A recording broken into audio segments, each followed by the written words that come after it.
Hello everyone and welcome back to more Going Local here with Tottenham Hotspur. We're back with some more, which, can only get worse, I suppose, given that we've actually now won something, but maybe it can get better as well. Yes, welcome back to the start of season 15, I want to say. I think it's season 15. It's been a long time. That much is true.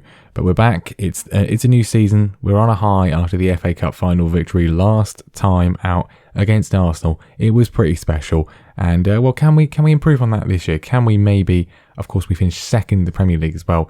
Can we maybe actually mount a title challenge, try and win the Premier League? We're in the Champions League as well. Maybe we can do something with that too. I don't know, but we'll give it a go. So as ever, let's go straight to the transfers, and we've got to start with the outs. The major departure of all, Ezequiel Barco, such a key player last season. Of course, we already knew he was leaving. He kind of conned us, but he's joined Boca Juniors on a free transfer. He's 35. He's kind of a bit physically past it, but he was just so good. He had his best season in a Tottenham shirt last year. 12 goals, 14 assists. It's going to be hard to replace that, but we wish him well. Also leaving us on a free transfer is Gabriel Menino, who played a bit in our first season, literally didn't play at all in the Premier League last year, barely played in any competition, it was a bit sort of average, kind of a bit past it, complete waste of money from the AI there. He's gone back to Brazil with Fluminense, so good luck to him. Otherwise, not too many departures, apart from some youth players, fringe players. Mika Marmol, who you may recall we had as a left back in our first season here. He was out on loan at Aston Villa last season. He's now gone on a free to Rangers. Yeah, very average.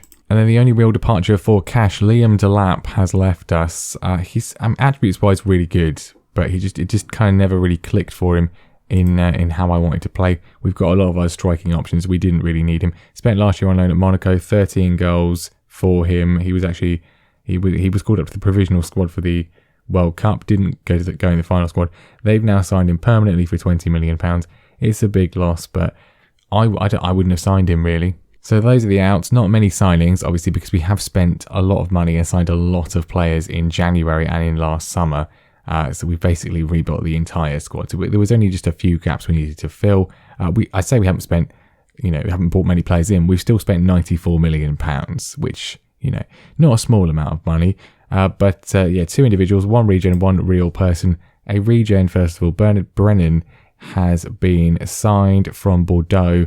He looks quite good. I considered him last summer. I'm glad I didn't sign him because he's had a brilliant season in France. 4 goals, 5 assists from defensive midfield, a 7.29 rating. So we paid £39 million for him, which is quite a good price, I think, for a player of his calibre. His mental attributes are fantastic, physical attributes sensational, and the technicals aren't bad either. As the deep line playmaker, which is what he wants to play as, he requested that as a promise in his contract, which is where I was going to play him anyway.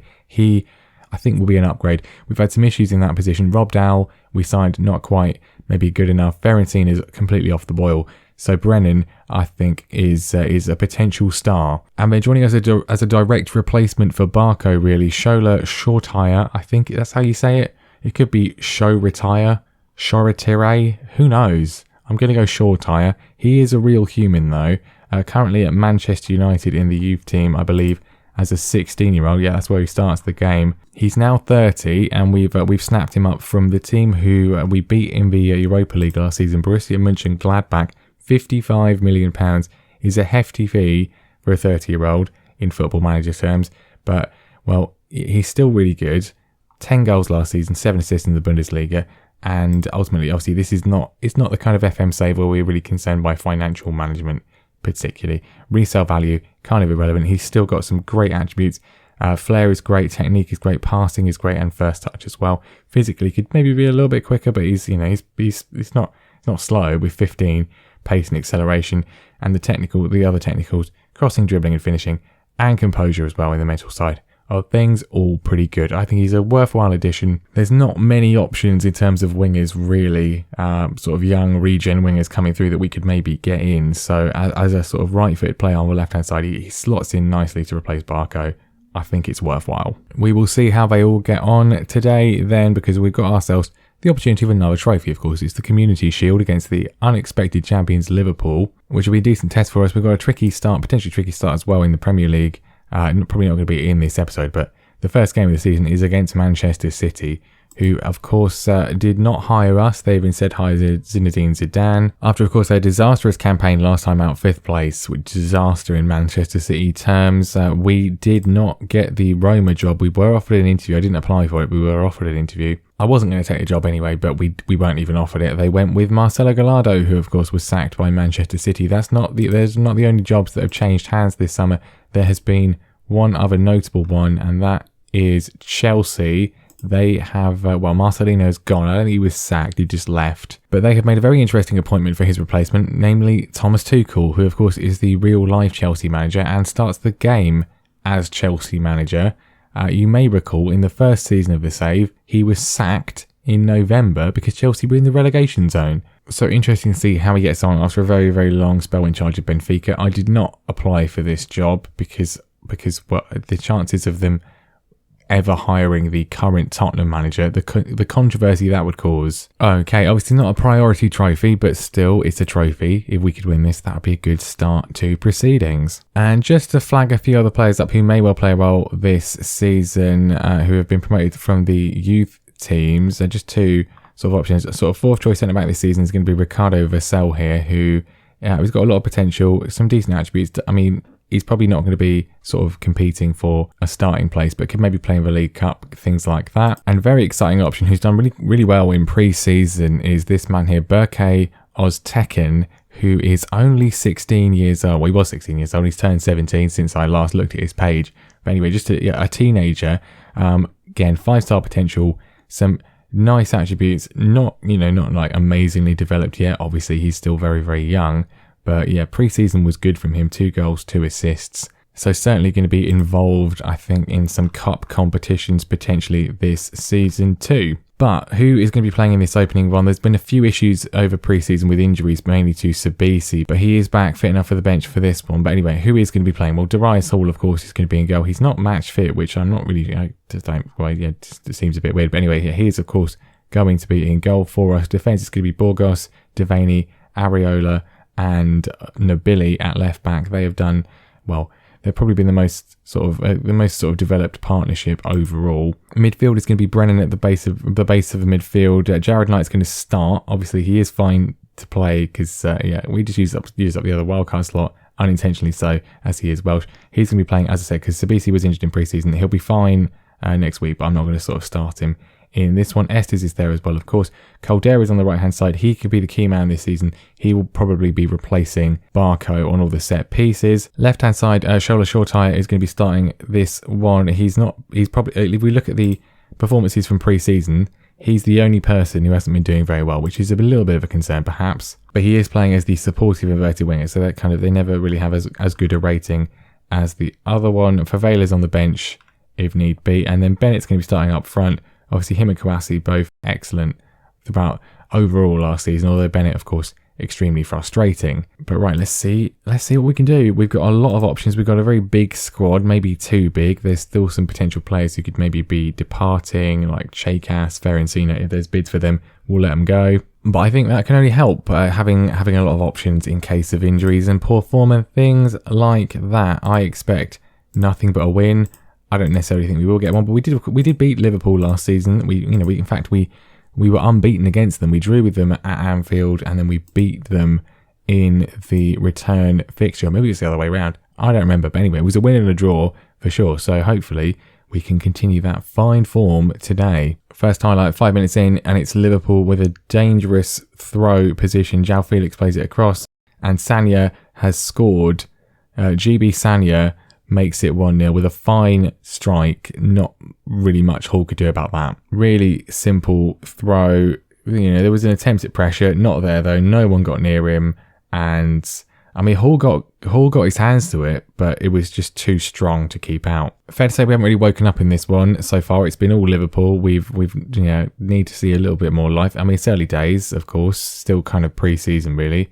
I don't ever really play pre-season friendlies against big teams because I want to just win to keep the morale up. But Liverpool coming forward, so Gravenberch's header is intercepted though. Here's Devaney. The first time we've seen us on the ball. Caldera switches ball forwards to Edward Bennett. He needs a lot of support. He's not got much. He's still going. He's been tackled, and it's actually going to be a highlight for Liverpool, isn't it? That's just how it's going to be. Or maybe not. Now Aurelio intercepts and Brennan plays it forwards. Estes flicks it up to Caldera, right hand side. A few more options in the box. He goes alone, and it's in. It's a big save from Dordavic, but not enough on it, and it slips past him.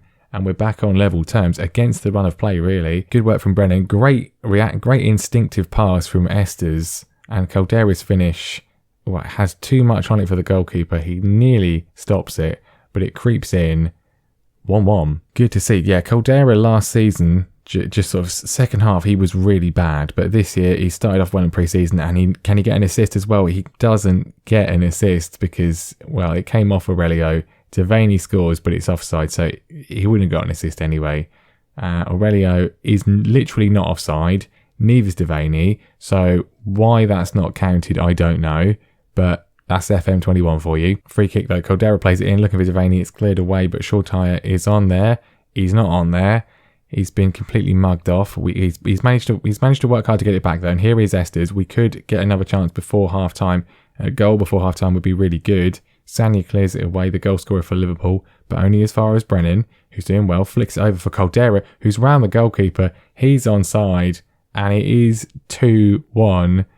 Brennan with the assist. That is what I like to see from that position. He's really impressed so far, actually. He's been good defensively, good at recycling the ball, and now creating chances, which is exactly what I want from a DLP. And Caldera gets his second of the proceedings. He is having a fantastic start. Well, very sort of dodgy opening 20 minutes or so, but we've come back to life and we lead at half time, and we're looking quite good value for it, actually. No action in the second half so far. Plenty of options from the bench for us if needs be, not least, of course, Kawasi. As time ticking away, I think that's probably what we're going to be making a change with. Bennett's not playing terribly. He's had worse games, but he's not playing outstandingly either. Burgos also struggling a little bit, so we may bring on Stevenson just to shore things up a little bit. Here is Caldera. He's having a fantastic game, goes for an effort, and he's not getting a hat-trick at the moment. Obviously, we are, of course, entering the period of last-minute highlights, which is what always happens. I'm going to bring Kawasi on, and yeah, I'm going to make the change. Burgos off for Stevenson, just to sort of solidify that area of the pitch a little bit as well. All of the other attacking players have decided to get tired at the same time. Shortire has not played particularly well. We'll bring on Favela for him as well. Need to see an improvement from him this season after last year's pretty much non-existent performance. Right, okay, here we go. Look, I just paused it to make some defensive changes, and there's a highlight, obviously. Caldera, if we could get another goal, that would be great. Aurelio, very, very close. But we need to be wise to these sort of, there's always last-second highlights, and it's really annoying. So I'm going to put time wasting on, at least sometimes. Is there going to be an injury time highlight? Because there is in every single match. Maybe not. Maybe this is going to be the first one. Is this a new trend? No, of course not. There's an injury. We're 30 seconds over the time. We're 30 seconds over the time, and we've got an injury time highlight. Why? Why? Caldera, we've kept possession. Stevenson wasting a bit of time. Here's Kawasi. This could be a third. Kawasi to seal it. It's not. Caldera still has it. I mean, why is the game still going? Why is it still going? What is the point of this? We're a full minute over the time. It's finally ended. I mean, ridiculous refereeing there. But we have won. We've won another trophy. It's the Community Shield. There we are. Fantastic there. Prince William, presumably, or President of the FA, with his weird red glasses that everyone has in this one, unless they're a player. Very strange. But there we go. We have won. We have won against the champions. That is encouraging for the rest of the season. Always nice to start with a piece of silverware, obviously. After a long barren spell before the FA Cup, we have won another trophy. Obviously not one we needed, but, you know, nice to get it done anyway, to add to the tally. It's 2-1, and yeah, there are worse ways to begin the season. Good fight back as well after going behind. Lots of encouraging performances in that one. So there we go. Good start to the season. We will be back next time for some more. When exactly, I don't know. September, October. Really, as far as I can be bothered to play, really. You probably noticed, if you've been following, that the videos haven't been quite as regular as previously. Basically, just one, I'm quite tired. We reached the end of FM21. FM22 coming out. Just, I don't want to sort of, put in huge amounts of effort to make a video every single day and that leads into point number 2, that there's not as many people watching as previously. If you are still watching, hello, thank you, really appreciate it. But it's just sort of the main time to get views is when the new game comes out, not towards the end. People have kind of lost interest in this year's game for the most part. So as I said, I'm not going to sort of spend huge amounts of energy making videos that are not going to be watched by as many people as previously. There will of course be videos. We will finish off this save, as we'll get as far as we can with this save. There'll be at least one more episode of International Journeyman as well. But yeah, just not going to be quite so much Monday to Friday, which hopefully we will get back to when FM22 comes out, because of course it has been officially announced now. Yeah, watch for more stuff on the channel from that. But that is that for today. Thank you very much for watching. Leave a like, subscribe, and all that sort of stuff. And I will see you next time for more. Can we win the Premier League? I don't think so, but it's an encouraging start.